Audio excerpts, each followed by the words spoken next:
You've seen it, right? We all have.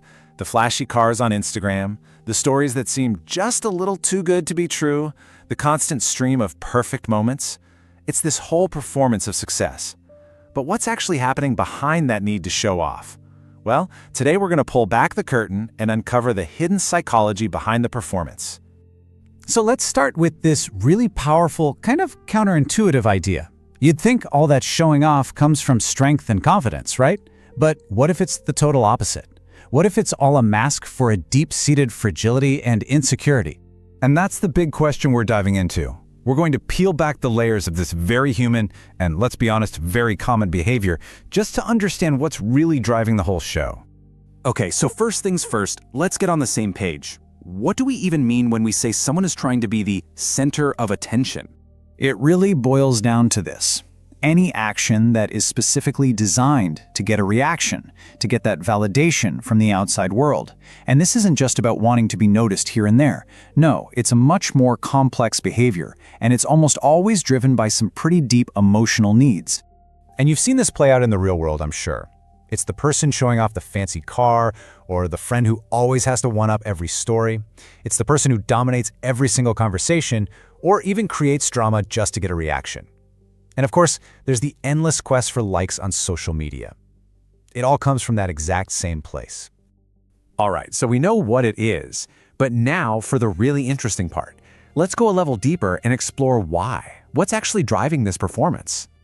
You know, when you look at the root causes, it almost always comes down to some kind of deficit, an inner void. If you have low self-esteem, you're basically trying to fill that internal emptiness with external applause.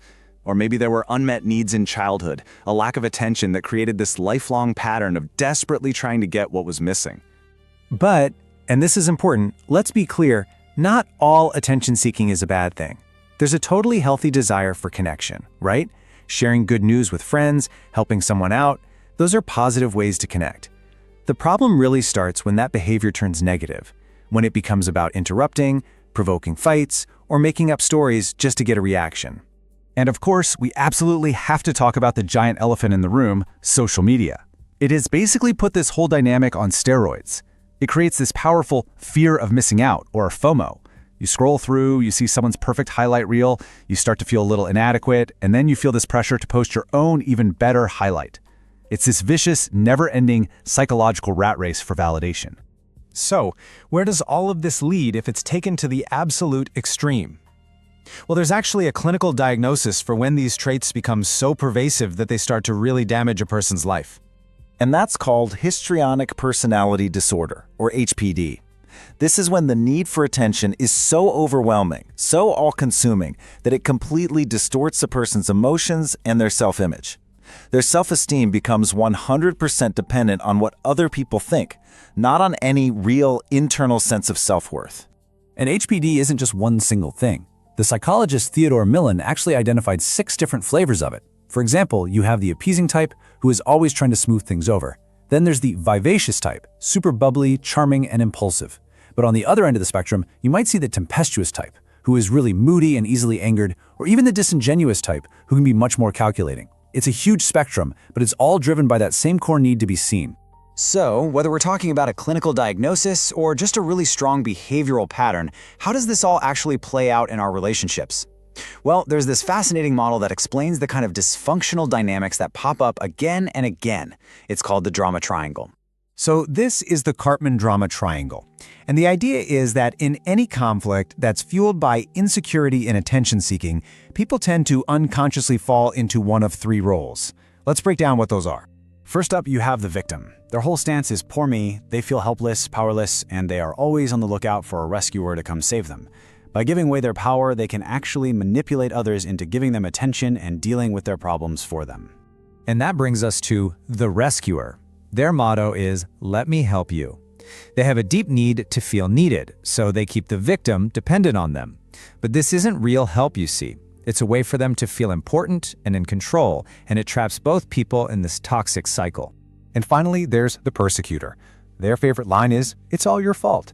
They blame, they criticize, and they keep the victim feeling down. But here's the crazy part. Anyone in this triangle can switch roles in the blink of an eye. The victim becomes the persecutor, the rescuer becomes the victim, and the drama just keeps on going.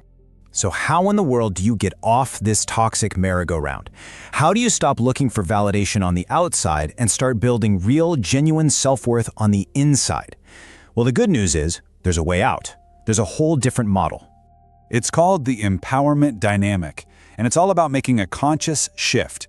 So instead of being stuck on the problem, all the drama, you start focusing on the outcome you actually want to create. Each of those toxic roles in the drama triangle has a positive, empowered counterpart. So, the victim transforms into a creator. Instead of, poor me, a creator asks, what do I want to build? They take ownership of their life and start taking small, real steps toward their goals. They reclaim their power. And the rescuer becomes a coach. A coach doesn't jump in and solve problems for someone. Instead, they ask powerful questions and offer support to help the creator find their own solutions. It's all about empowering others, not enabling them. And finally, the persecutor evolves into a challenger. Now, a challenger still pushes for accountability, but they do it in a constructive way. They challenge people to learn and grow, building them up instead of tearing them down with blame. And this really lays out the roadmap forward, doesn't it? Building that genuine self-worth starts with these concrete steps. First, you have to stop the comparison game. It's a game you can't win. Next, figure out your real values. Not just the means, like money, but the ends, like your health and your relationships. Then, just take small, consistent actions every single day.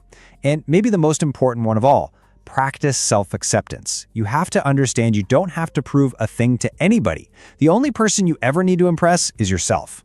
Which really leaves us with this final, crucial question to think about.